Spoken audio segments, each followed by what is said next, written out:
we had like 70,000 downloads, but that podcast was not generating revenue and leads in the way that I needed it to.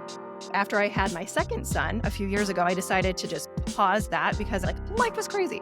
In the past 6 months to a year, I really wanted to bring the podcasting back, rebrand it with my business, focusing on simplification. So I took all of the pieces that were working with that public podcast, but then now focus specifically on a private podcast. Welcome back to another episode of Launch Your Private Podcast. You're going to love today's episode. Today we have Steph Blake, founder and CEO of the Simple Business School membership and Simple Business Suite. She has a unique take on how she simplified her lead gen with a private podcast, and I'm so excited to dive in. Welcome, Steph. So glad you're here. Thank you for having me. I'm so beyond excited to be here and chat with you both and just share my tips with your listeners.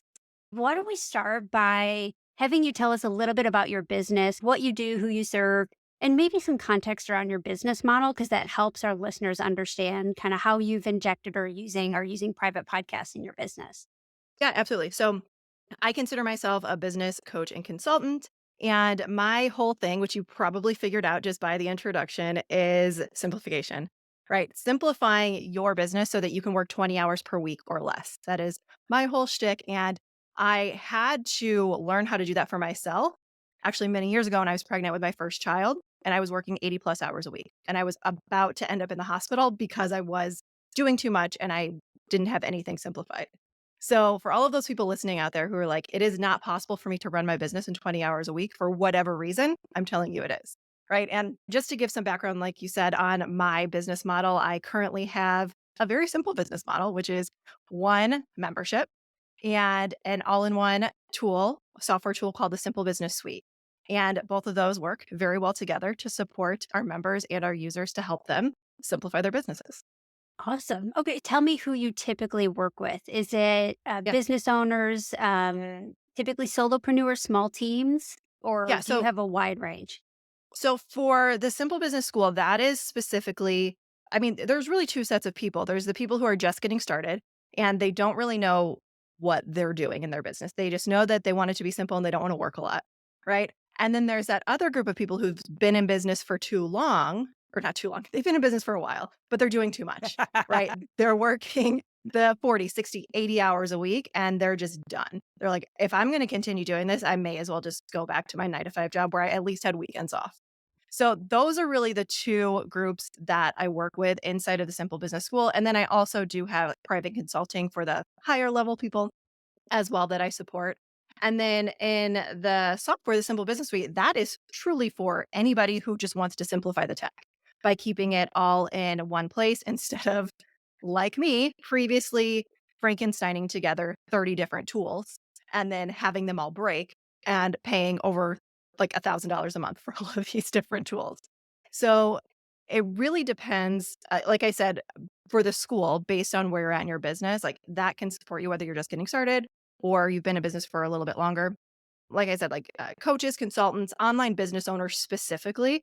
But then the suite works with also online business owners, but also brick and mortar. It's truly for Mm, everybody, which is got great. But it's it. customized to each person as well, which is the important piece.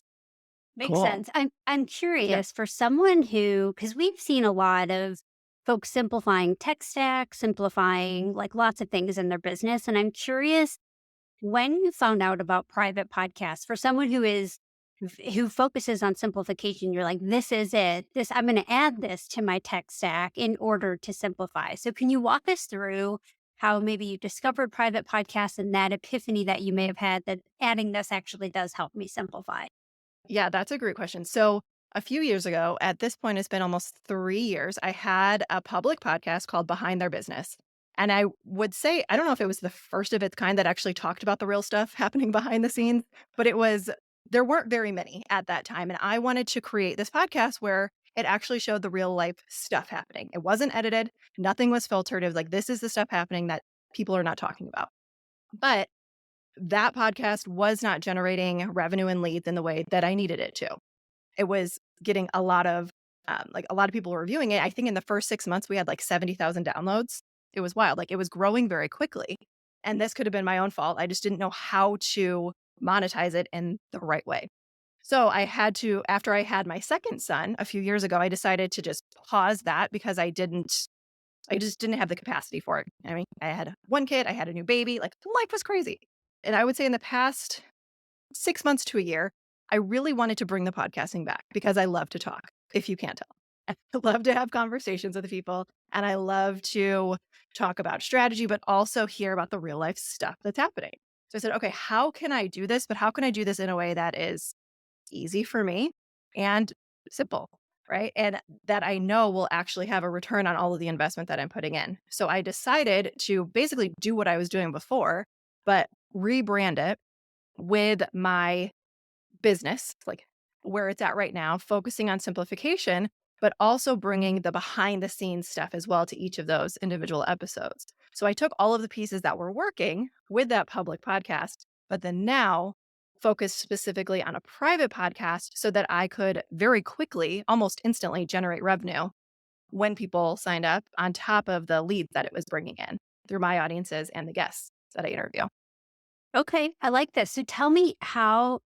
So obviously, you had a successful public podcast, and those people were downloading it. I realized, and anyone that has a public podcast, there is typically not always a direct line from public podcast and downloads to revenue. That tends to be a little bit more indirect. And so you decided instead of launching another public podcast to choose to make it private. So talk to me a little bit about that decision because I think we do have listeners that either are deciding whether they should launch that public podcast, whether they should start with private. We tend to recommend building an audience first before you launch a public. So we do recommend private podcasts to do that. And it sounds like that's the route you took this time around. So talk to me a little bit about that decision and maybe where you were first exposed to private podcasts where you thought this is going to be the strategy. Yeah. So I've been in business for a while now. So it's almost 9 years at this point. So I've built an audience over time, which again, that does not happen overnight. That takes time. It takes energy, especially for people to trust you when you're talking about very real topics. I knew this time around, like I said, I wanted to be very strategic with the time that I was working. And I wanted to have a very quick ROI on that time and on the energy that I was putting into doing this. Because yeah, like you said, when you create a podcast, whether it's public or private, there's no guarantee that anybody will listen to it. Right. So I knew that I wanted to be very strategic with how I set all of this up. And I decided to go the private route for the sole purpose of lead generation. I knew that going that route, I would have an instant ROI versus just recording all of these episodes like I did previously, putting them out into the world. Yes, it's an incredible lead generation strategy if you have another strategy for that, though. Right. So, my whole thing is simplification. I didn't want to create an entirely new strategy for a public podcast. I wanted to tap into my existing strategies that I was already using and then just kind of sneak in the podcast in there. Right. So I created a weekly newsletter, which then aligned with the podcast episode, which is called Simple Business Bulletin, right? All aligned with simplicity. So then that way I wouldn't have to worry about like how I was going to showcase these episodes. It was just all in the bulletin every week. Same thing with the social media. We're repurposing content from those episodes and then we put those on social media to encourage people to sign up. And then the third piece of that is we require all of our guests to share about the podcast with their audiences. So not only am I tapping into my existing audience, I'm also requiring the people who are coming onto the show to tap into their audiences, which just dramatically increases the number of people who are signing up for the podcast because I may have never gotten access to those people before. I don't know why I never thought of this. You might be one of the first people. I've heard the flip. I think it was Natalie Bullen's episode, Nora, where she like people ask her why isn't this public? So you probably get that question. I'd love to hear your thoughts on I it. do. People ask her why isn't I this do. public? Why are you charging for it? So hers was like charged and it was daily. So people were like, dude, this should be public. It's so good. And she had her reasons behind it. So that's interesting. You're basically treating like the same level of work as a public podcast, but now you actually are converting leads. You know who's listening. And this is genius too from a guest perspective, because I think every public podcast host that has guests, first of all, I want to say the guest on shows situation, there's a lot of shows out there with a lot of the same guests, right? And like not maybe different angles and stuff like that. So there is that part of it. But you're like getting those guests to bring you, you're getting their leads. And we don't even do that. Like I'm looking like, shit, we don't. Here we are with our There's a public new strategy for podcast, you. right? And we expect people to share. I mean, I'm putting that in air quotes because that's not actually my expectation. I'm very neutral about that.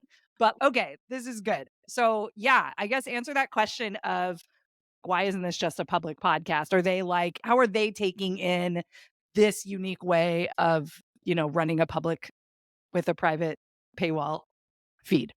Yeah, so I've gotten that question a few times, but the vast majority of people are just like you said, they're like, "This is brilliant. Like, why didn't I Hmm. think of that before?" And I was like, "I don't know. I just have random ideas all the time. This is just one of my random ideas that was actually really good." Sometimes they But land, folks. Sometimes they exactly. land. I would say there have been maybe a handful of guests who were confused as to why it wasn't public, and I then when could I see that. explained the strategy behind it, they're like, "Oh my gosh, this is brilliant. I am more than happy to share this because I want Mm. people to be in your world and to learn from you because you're doing things Right? that There's people that aren't even mutual thinking about." exchange, even though you're borrowing Yep, their audience, that actually brings a different vibe to the conversation. Cool. exactly. It's very giving in all ways, I guess. I'm taking something from them, they're taking something from me. Like it's just it works all around for everybody. And then the listeners I've noticed also have benefited as well because they're actually like when they sign up for the podcast, they're actually listening to it. Versus before, I Mm, remember looking at the stats, it's like, okay, well, some people would listen, some wouldn't, but these people are more invested because they actually had to enter their name and their email, which sounds so yes. ridiculous. It's true. Like they actually want to listen to this. I mean, it kind of fits the like low ticket offer mentality of, oh, you give $1 or $5 or 9. Like now I'm actually going to do the thing or whatever versus it being a freebie. And there's something about, yeah, they have a lot of choices when it comes to public podcasts. And sure, I'll hit subscribe randomly, but then you're right. I tend to forget about it because there's so many other things happening in my feeds. And to be honest, they tend to be filled with a lot of private podcasts. And so here's this like exchange where the person's like raising their hand. Sure, you're probably not getting 70,000 downloads in 6 months, but that's not the point. The point is like, it's not the numbers. It's like the hyper focused listener who chose to be there, listen to an interview, listen to something that you offer and is like, I need that. And now is, binging this content that they opted in for. Exactly, and there's really 2 other pieces that I wanna focus on first because I use Hello Audio. I have it set up to where every week they're gonna get an email. So not only are they getting my bulletin with the email, but they're also getting the email from Hello Audio saying, "Hey, here's a new episode. It's available for you to listen to." Hmm. Versus, like, in a public podcast, you don't have that. At least I don't think you can set that up in Hello Audio. I don't know. No. I do wanna But add too, because this is an interesting part of the, like, private podcast versus public and what we do at Hello Audio too. Usually, and I say this with usually with a big emphasis on, like, not all the time, but usually people are creating these, like, assets that are tend to have an end date. Most people don't have ongoing private podcasts unless you're a membership or you're providing coaching calls, but again, still different than what Steph is doing here. And that is this idea that the email gets sent when the new episode is released. And with Hello Audio, with like assets, some people drip it as a way to kind of create that similar thing. But with a all binging thing, again, has totally different pros, right? Binge it all at once, it's done, but there's never episodes added. So they never get that email. And you're basically creating, I just want to reiterate, a public podcast that you've made private. So it adds, you basically took the missing pieces out of public and you because of the features that Hello Audio has, you can maximize that effort, that weekly effort. And I think that's like my take home from this is, oh, the weekly email. Oh, it bumps up to the top of the feed. Things we talk about for a certain type of private podcast. And I think you're nailing this where I'm just like, you're the first person that I've talked to about this that has painted that juxtaposition of like, I'm just going to make what I would be doing private and make it public. Or sorry, what I would be doing public and make it private and you now get all of those things that Nora and I always talk about that are the benefits of having private. Pretty good. Pretty yeah, good. exactly. Exactly, and then the second piece of that is we open it up for donations too. So when Hmm. people sign Mhm. up for the podcast, they are able to donate to the pod so it's also like mixing in Patreon as well for people Oh, who yeah. want to donate. And I opened it up that way because I had people reaching out and saying like, "These are so good. Like, how can I pay you?" because I feel Well, like I yeah, need because to it's pay free, you right? for the information you're sharing. Oh. Yeah, exactly. So I was like, that's easy. I can set that up. So I set it up. And now, like, anytime somebody joins, they're given the opportunity to donate to the show. So that, again, sometimes is literally instant revenue coming Hmm. in. And I have to do nothing for that. And we don't force people to donate, it's a donation, right? Yeah. But it's for those people who want to just support the show in another way. Think that's pretty cool. Okay, so I've got two questions. And then I think it's before I get to the questions, I think it's important to highlight for anyone listening who's been on the fence because they love this format, but they've been, do I do public? Do I do private?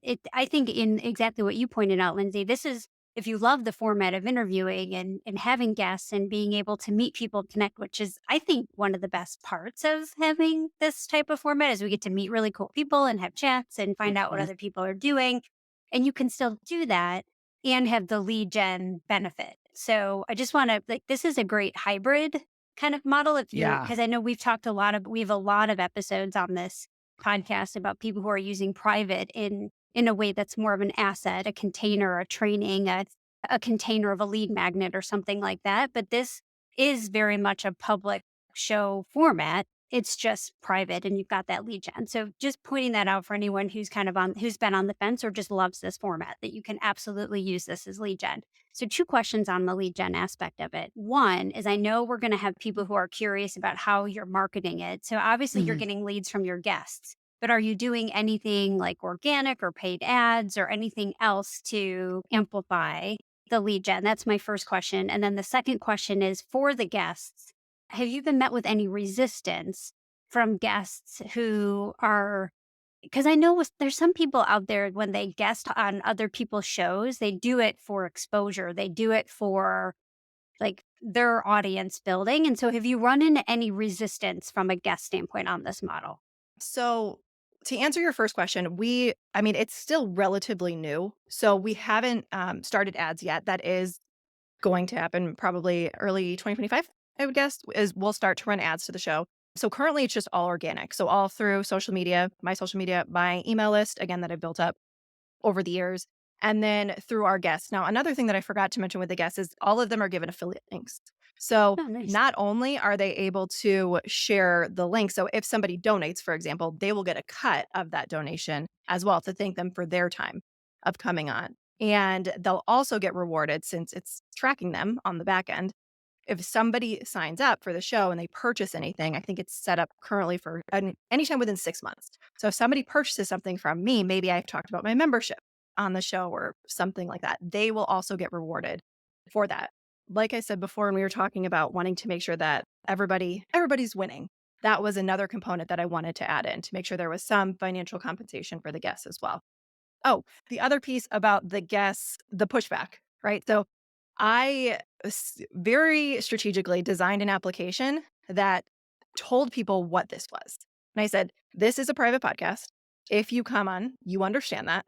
And you are also required to share about this show. So we have I mean, it's not long, but it's a very detailed application process that people have to go through. So again, once they go through that process, I know that they're serious about one, being a guest on the show, and two, actually sharing about this. And there is a spot in that application that says, will you share about this? People have said no in that application. And I just honestly automatically reject that because that defeats the whole purpose. And I don't know why you filled out this application because that's the whole intention behind this is to support each other. So no, I haven't had any resistance from people because they know coming into it, that's what this is. And if they want exposure from a public podcast, that's not what they're going to get with me. They're going to get a lot of other things, but it's not that. Perfect. That's exactly what I was Interesting. looking for to see how I'm you wondering, were doing that. That's awesome. Yeah. yeah, that's cool. I'm wondering too, like, do you have any I know a lot of people provide assets for their guests to share and stuff like that. Do you provide like newsletter blurbs and stuff? Because I could see that you might want to help them guide this conversation with their people because it's not public. So, is there Yeah. any kind of things you've learned from that piece too that our listeners could take away from that? Yeah, absolutely. So we create a custom portal for each guest who signs up. And in their portal, it says their interview date, it says the topic that we're discussing, why I thought that was a good topic for us to discuss. And after the episode ends, we give customized swipe copy for them, social media and email, as well as customized graphics for them to share. And it's all in their own personal private portal so that they can have everything in one place. And it makes it incredibly easy for them to just find everything and share it. Do you have any tips on that language that you use for that you provide them in explaining that it's a private podcast to their listeners and that they will, or sorry, their audience, and they will have to sign up for it? Yeah, so we just encourage them to basically say what you said. Like, "Hey, this is a public podcast. You can't go on Apple and search for it, but you can sign up for it really quickly right here. Enter your name and your email." And Cool. once people know that, I think especially in the online space, people just understand that. They understand, like, Totally. what lead magnets are. So it's a very easy sell because people get it, you know? Hmm. I like this. Do you allow when people are scheduling, and this is important because I know Lindsay and I get asked to be on summits and there's always that reciprocal promote, but they're not always the best timing because we have promotions Mm. scheduled or right, something like that. And so knowing that your guest is going to promote to their audience, do you allow them to kind of select the date that works best for them so that the promotion also works Well, best that's a for good them? question. Yeah, we have a question in the application about that. Like, is there any time that doesn't work for you? Because what I have learned, I'll just say this, after interviewing a lot of guests over the years, what I've learned is even if you have an interview scheduled, that does not mean that interview is going to happen. Right. And previously, what I would do is I would create, or my team and I would create the entire process. We would have like due dates for all of these specific things. And then the guest doesn't show up or they have to reschedule. And then all of those due dates are like, but then we have to start over. So what I've started doing now is after I have that interview, after we do it, and I actually have the recording and it's in front of me, it's done. Then I go in there and that's when we assign like the air date for it, the due date. And I tell them on that interview, this is the air date for your show. It also lives in your private portal for your guest private portal, whatever it is. So again, they have everything in one place, but that is probably one of the biggest lessons I've learned is don't schedule podcast, don't create all of the graphics ahead of time as much as you may want to, because things happen. And then you're just going to have to shift things around and it's going to be a disaster. I Yeah. was just gonna say, yeah, that's pretty common, and Yep. like the episode Yeah. numbers on it, right? And you're just kind of going, Yeah. yeah. Oh, that's a good I was good putting advice the there. episode numbers on there for There you that go, right? reason. Because no one really Exactly. cares what number you're on, except you. You're like, Exactly. I'm so cool. Right. So now we just use it Uh, for like internal tracking purpose. Like, yeah, mhm. nobody else needs to know that. This is fun. I really like this conversation just because it's super unique. Have you gotten any results or some metrics that you have for us? Or, and they don't have to be anything super fancy, but any kind of things Yeah. that you've realized have changed in your business as a result of doing this? Yeah. So again, this is brand new. We've had 17 episodes so far, Okay. and we've received 72 applications so far. And I think when did we start this? July? It's October now, so I think we started this in July, August, something like that. Yeah. We have currently right now 1,139 downloads as well Nice. for those episodes. Yeah. So I didn't average out like how many it was per episode. But one thing that I did notice, because Hello Audio gives you all the details for all the different episodes, the episodes that I thought would be the best were not. Who would have thought? And that has been Right? really helpful with me as I vet other people to come on to the show to figure out what the best topics are that we can talk about that I know will resonate. And obviously, as we get more guests, as time goes on, I'll learn more about that. But that's kind of where we're at now is like really looking at the data to figure out what people want so that we can Mhm. continue to increase those download numbers. And you have like an interesting intersection I think most people aren't thinking about because someone has to sign up to listen to that episode.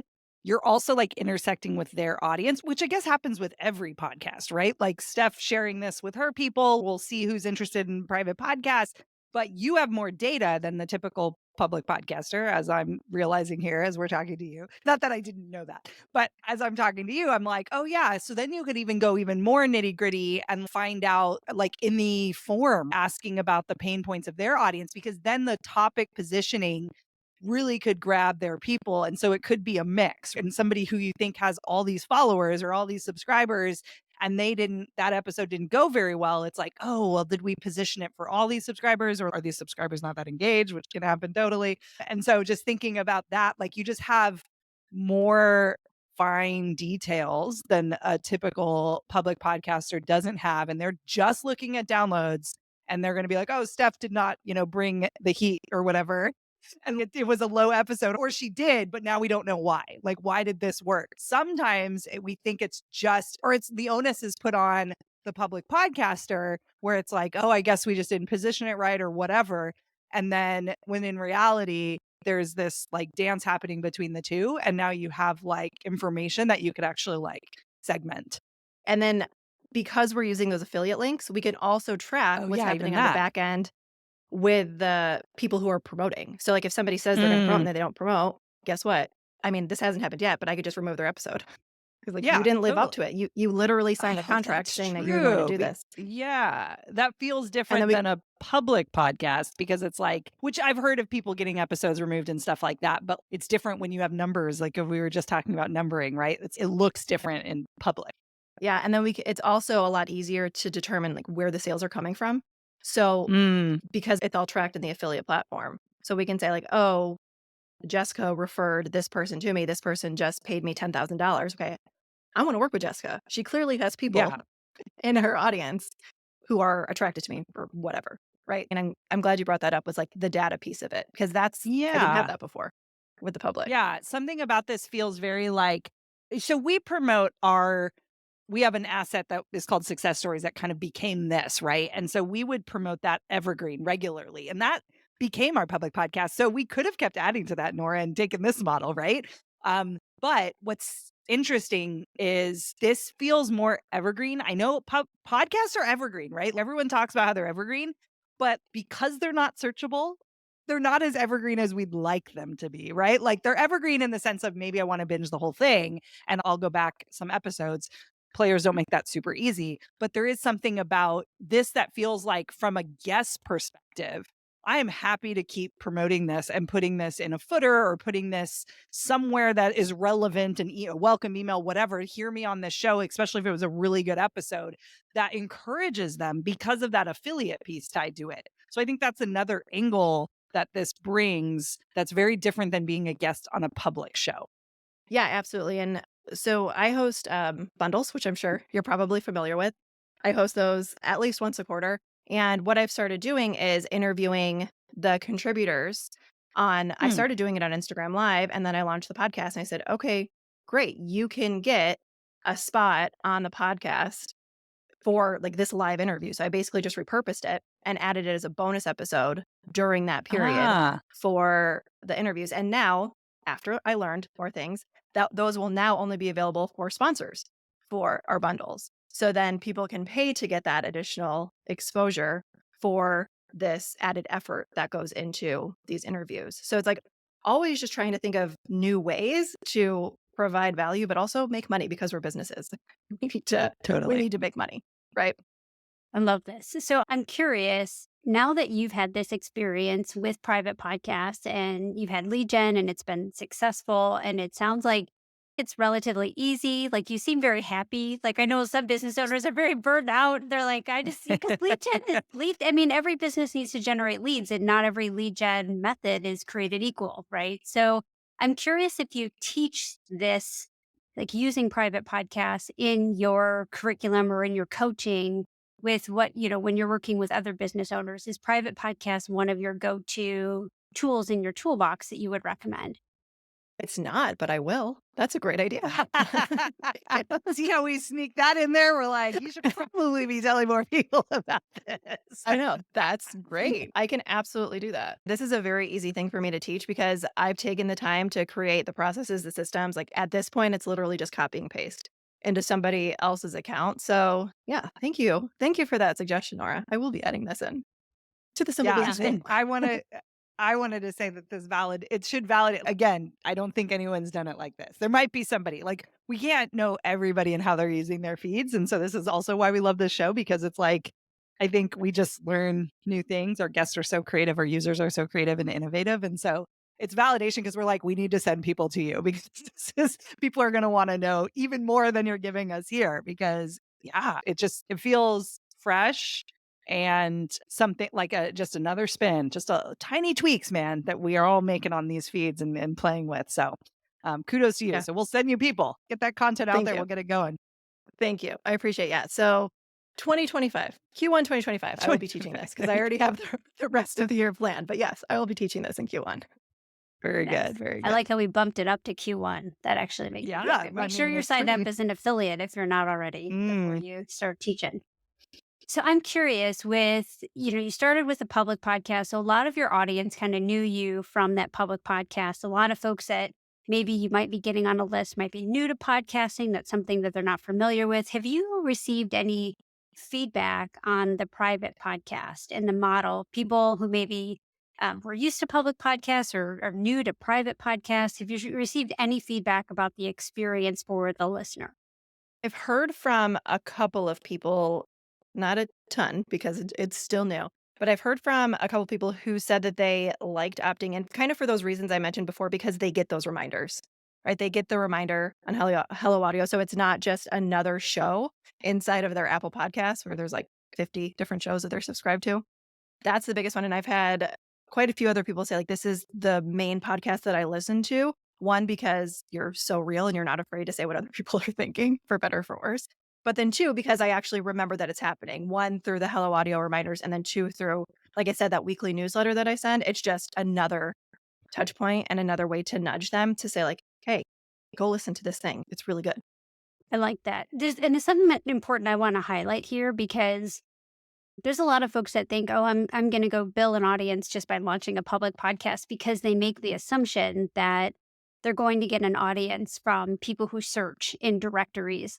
And that's very rare. That's not that you don't build an audience from people that are searching in, Apple Podcasts or Spotify for a specific keyword necessarily. I guess the strongest connections and the strongest leads come from referrals. And so this model directly plays into that, right? Because your guests are ultimately recommending this asset. And that's a transfer of authority. That's a recommendation. That's kind of that warm lead, if you will, because people are a lot more likely to subscribe and listen to a podcast versus, that someone has recommended to them versus they just go search for something. I mean, I know for me personally, I would need to listen to a handful of episodes before I hit that subscribe button for a public podcast, just Yeah. because I'm a little wary and I don't want to get reminders for something that I don't know is that great. So I think this referral model that you have is also very important for the strength of the lead as well. So I just wanted to mm. point that out.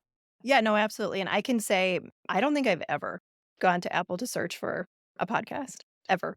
It's always been from maybe I was listening to another podcast and they said, "Oh, I have a podcast." And then I went to go search for it. But I have never just gone and just searched for like podcasts on parenting or whatever. But maybe that's just a me thing. I don't know. Like, I think there's like very specific, maybe types of things that people search for. As a business owner, though, going and searching for a marketing podcast, Oh my gosh. never going to happen in any way, Yeah. shape, or form. I feel like every podcast player, they're all trying to figure out like the discoverability piece and make it searchable. I don't know what it is about podcasts, even with transcripts. Like, it's a mess out there. Right. It reminds me of like when you go into Canva. I don't know anybody who has an organized Canva Oh, account Canvas, because you just like you go in and you create the something worst. and then you don't put it in a folder because why would you? It's just there. It's too easy. It's like the There's same like too thing. It's much like you go in there. pre-thinking that needs to happen. Exactly. And I already have ADHD. So decision fatigue is a huge thing. So if I'm going to like back to the podcast thing, if I'm going to search for a podcast and I have 3,000 business podcasts to look through, no, I'm not Not going happening. to. Yeah. I'm not I'll going also to. probably see another episode. I'd rather get there and be like, why was I here? What am I searching for Exactly. that? Oh, wait, I should listen to that Exactly. one. Or like my kid um, will like throw up on the floor or something, and then I'll have to go deal with that. Who knows? It could be a million yeah. things. Can't count on that discoverability, folks. So, do you have Exactly. any secret podcasts that you want to launch? I mean, we kind of gave you an idea of something you want to work on in your business. Is there a private podcast you've been sitting on, thinking about wanting to get out there? Or is this just Well, the I don't know. focus? This is my focus right now. Like I said, I like to keep things really simple, really Simple. straightforward. But now that Nora gave me that idea for this Mm, podcast, that would be really meta, right? Teaching you how yeah. to create a private podcast with a private podcast. So I Boom, may do guys. that. This is what we do. We coach Yep, on this show. We have exactly. good ideas for other people. It tickles that part of my brain where it's like, I can't execute that. So do it and Yeah, be I get that. successful. I'm the same way with my Cool. Well, clients. we'll I'm be like, I looking out have for that. 30 ideas for you, but I'm not going to do any of them. So you do them. You sift through that. Exactly. Just drop that on your lap right there. Here's my gift to you to do things, to Exactly. do Yeah. items. Oh my goodness. I love this. I can't thank you enough for sharing this. I think that there's Yeah. going to be a lot of Yeah. people that really take a look at this and think this is going to be for me. It's the best fit. They love the format. The best of both worlds with the interview style and lead gen with a direct path to revenue, which I think is awesome. Nora, I'm thinking too, like, as we rethink some of we can get coached too on this, right, Nora? We can think through our business. I do this very often on the show. As I think through like our 43 ways to use private podcasts that we created literally in 2020, probably should start updating that and we could use people's case studies. But this is a great one because this one is not one that we would have put out there. And I think we've had a couple of these kind of ahas on the show. And so, Steph, we would love to credit you with that and send people your way as well. So, anyways, I'll add that to our to-do Yeah. list. We'll even exchange here of things we have to do after this Great. Thank episode. you. And I'll create that program and then I'll give you an affiliate link. Perfect. Too, Oh, so that So you what just is got that little thing to do, and then we'll have a link somewhere. Exactly. Just a small thing. Like, no big deal. Just create an entire program. It's small when it's audio, folks, right? Like, just get on a button That and is tell them true. what you did. You're good. Exactly. And then I'll throw some links in there to some like Google Drive folders with all the templates and everything you need. You'll be good. Actually, just take a that is day. a very That's- good idea. I'm going to do that. It actually isn't that. This is where the ADHD brain is dangerous. It's I know. just like a day that right? Yeah. And then it's Not like the SpongeBob, landing like pages or the 70 emails hours or the later. fulfillment stuff. It's just the cool idea that is the Exactly. yeah. Nora's Exactly. shaking her head. Yeah. She's like, "Yep, this Nope. is Lindsay." I was like, oh, I'm going to have that done in a weekend. No big deal. Yeah. Then Like, actually, I should read 30 days Q3, later. Q4, guys, Q4. Friday deal. There you go. Now we're really getting close.